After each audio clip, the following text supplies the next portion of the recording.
Video sharing platform YouTube facing growing pressure to tighten safety measures against online misinformation. But as Jackie Pascual tells us, government is not keen on suspending its use in the Philippines just yet.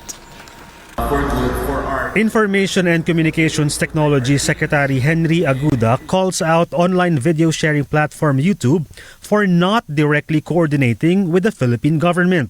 At the Digital Bayanihan Safety Summit in Manila, Aguda said Meta and TikTok are working with the DICT on safety protocols and in fighting misinformation and disinformation.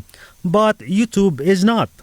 Ang namimiss ko na lang, paulit-ulit, walang YouTube, di ba? So, siguro YouTube, pakita naman kayo. May konting tampo lang ako kay YouTube kasi sumulat na kami dati, diretso kay YouTube. For some reason, hindi pa rin nakikipag-ugnayan si YouTube sa atin eh.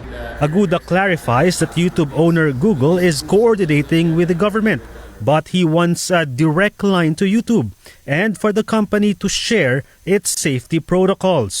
Dapat higpitan yung pagpo-post ng mga fake news. Kasi marami yung mga deepfake ngayon, lalo na pagka-video. A Google representative at the summit asserts that YouTube has strict guidelines and policies. On YouTube, for instance, we already have extensive community guidelines around misinformation, impersonation, and ranging from the other topics as well, like cyberbullying.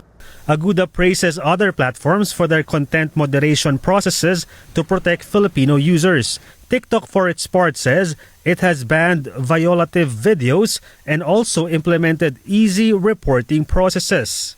99.95% of violative content in the fourth quarter of 2025 were taken down automatically by AI. Use the in-app reporting tools if they feel that a piece of content is violative of our guidelines. Secretary Aguda says there is a need to talk to social media platforms to improve their safety measures, similar to what happened with Roblox and Telegram.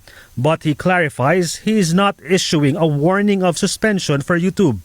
Ang platform itself ayaw nating isuspend. Kasi pag sinuspend mo yan, mawawala pati yung good that it does. Aguda says he supports proposed bills on age requirement for social media users and to require these firms to set up office in the Philippines.